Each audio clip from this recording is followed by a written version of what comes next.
नमस्कार विद्यार्थियों, आज हम पढ़ेंगे प्रोटेक्शन ट्रेड पॉलिसी संरक्षण व्यापार नीति। इससे पिछले वाले वीडियो में हमने मुक्त व्यापार नीति के बारे में पढ़ा था। मुक्त व्यापार नीति में आयात और निर्यातों पे किसी प्रकार का कोई प्रतिबंध नहीं होता है और उसके बहुत से फायदे होते हैं। उसके फायदे हमने पढ़े थे कि जो मुक्त व्यापार है उसे संसाधनों का अनुकूलतम उपयोग होता है।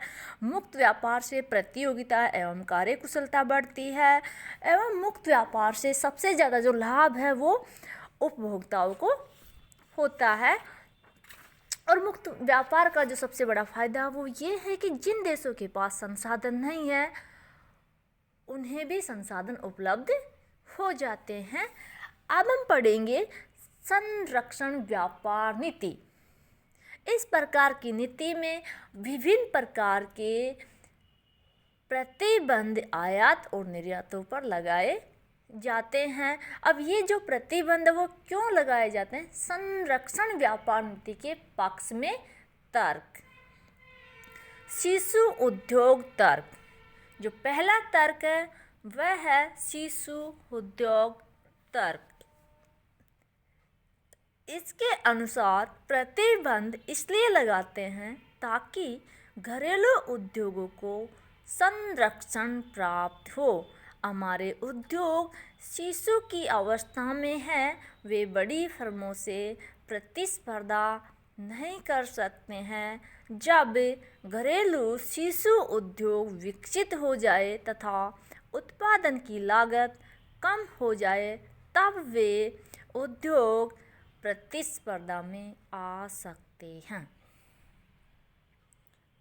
ये तर्क दिया जाता है कि कोई भी देश हो सकता है तो उसके उद्योग जो अभी विकासशील अवस्था में हैं, विकसित किए जा रहे हैं, तो वह स्टार्टिंग में वे उद्योग दूसरे देशों की फर्में जो कि विकसित देशों की फर्में ऑलरेडी विकसित है उनसे कंपटीशन नहीं कर सकते। और हमने देखा कि मुक्त व्यापार में प्रतियोगिता बढ़ती है। जिस फर्म की लागत कम होती है, जो फर्म कम कीमत पर अच्छी गुणवत्ता की वस्तुएं उपलब्ध करवाती है, उसी फर्म की बिक्री मार्केट में होती है। और इस प्रकार से ऐसे उद्योग जो अभी डेवलप नहीं हुए हैं, विकसित नहीं हुए हैं, वे उद्योग क्या होंगे? पिछड़ जाएंगे।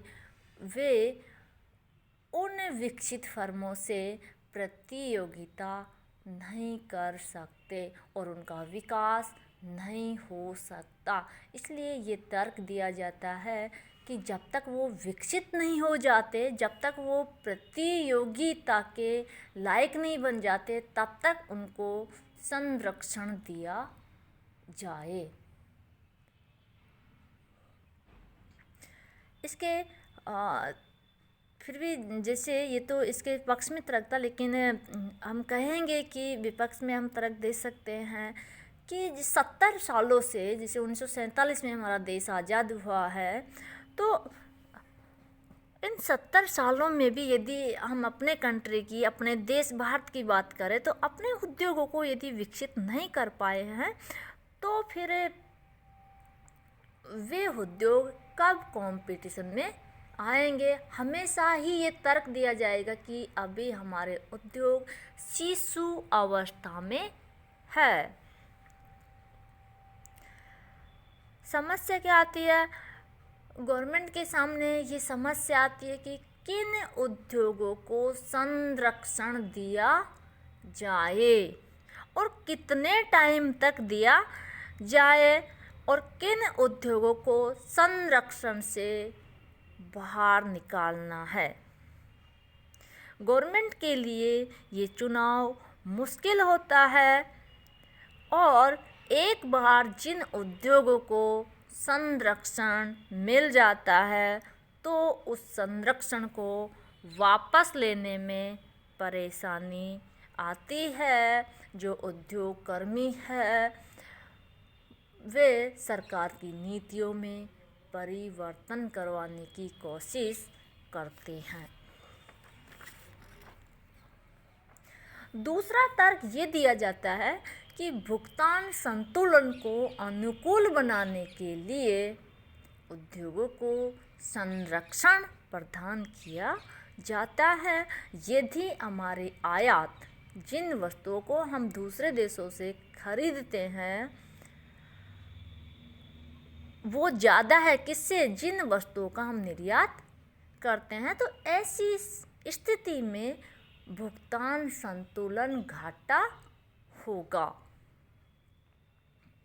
या व्यापार घाटा होगा।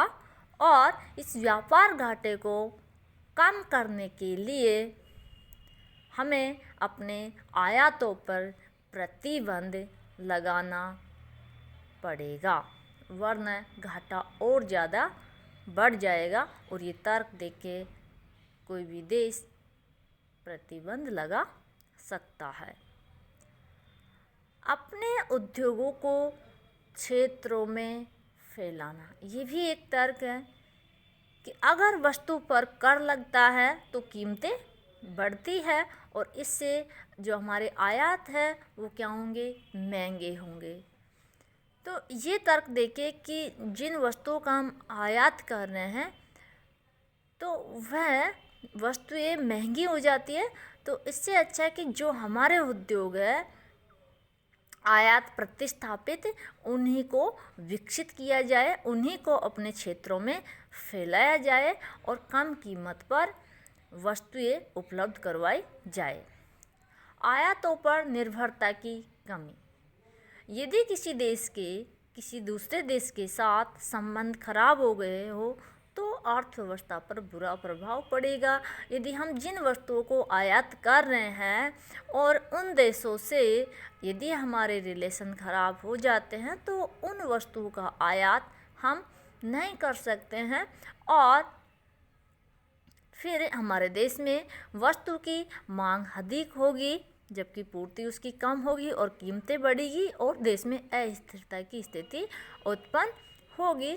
इसलिए ये तर्क दिया जाता है कि हम ऑलरेडी ही हम तैयार रहें और हम आयात प्रतिस्थापित वस्तुओं का निर्माण करें, उत्पादित करें। राजनीतिक व्यवहार, राजनीतिक दृष्टिकोण से यदि हम देखें तो राजनीतिक उथल पुथल होती रहती है और इसमें इसका जो प्रभाव है वो आयात और निर्यातों पर पड़ता है। तो इस प्रकार की स्थिति हो तो कोई भी देश अपने देश की जो आवश्यकताएं हैं उनको अपने उद्योगों द्वारा पूरा कर सके। तो इस प्रकार से आज हमने संरक्षण व्यापार नीति के पक्ष में तर्क पढ़े हैं। नेक्स्ट वीडियो में हम पढ़ेंगे संरक्षण नीति अपनाने के तरीके,